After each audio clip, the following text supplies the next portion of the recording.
এলাকাবাসী আসসালামু আলাইকুম রহমতুল্লাহ। রহমত মাগফিরাত এবং নাজাতের অমূল্য সওগাতে মাহে রমজান আমাদের মাঝে এসেছে। আমরা আল্লাহ রাব্বুল আলামিনের কাছে শুকরিয়া আদায় করছি আলহামদুলিল্লাহ। মহান আল্লাহ রাব্বুল আলামিন মাহে রমজান আমাদেরকে দান করেছেন একটি বরকতময় মাস হিসাবে। মাহে রমজানকে আল্লাহ রাব্বুল আলামিন দান করেছেন মাগফিরাতের একটি মাস হিসাবে। মাহে রমজানকে আল্লাহ রাব্বুল আলামিন আমাদেরকে দান করেছেন রহমতের একটি মাস হিসাবে। একজন মুসলিম হিসাবে আমাদের দায়িত্ব রহমত বরকত মাগফিরাতের এই মাসটিকে যথাযথভাবে উদযাপন করা।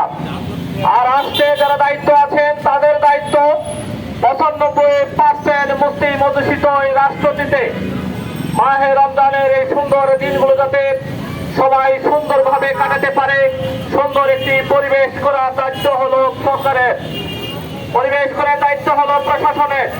সংগ্রামী ভাইসব, আমরা প্রশাসনের কাছে উদাত্ত আহ্বান জানাবো, যে দেশে 95% মুসলমানরা বসবাস করে সেই দেশে মাহে রমজান যাতে আমরা সুন্দরভাবে উদযাপন করতে পারি, এই পরিবেশ আপনাদেরকে সৃষ্টি করে দিতে হবে।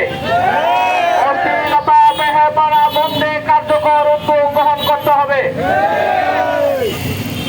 হোটেলগুলো দিনের বেলা যাতে হোটেলগুলো বন্ধ থাকে সেজন্য কার্যকর ব্যবস্থা প্রশাসনকে নিতে হবে।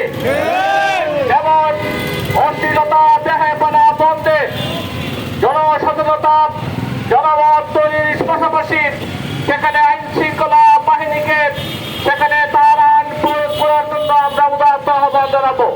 সংগ্রামী ভাইসব, যে মহান আল্লাহ রাব্বুল আলামিন এই মাহে রমজানে আমাদেরকে দান করেছেন, সে আল্লাহ রাব্বুল আলামিন মহাগ্রন্থ আল কুরআন আমাদেরকে দান করেছেন। এই মাহে রমজানে আমাদের এই স্লোগান উঠুক যে আমরা কোরআন পড়ব জানার জন্য, আমরা কোরআনকে পড়ব মানার জন্য, আমরা হাদিস পড়ব জানার জন্য, হাদিসকে পড়ব মানার জন্য, এবং কোরআন হাদিস জানার মধ্য দিয়ে মানার মধ্য দিয়ে আমরা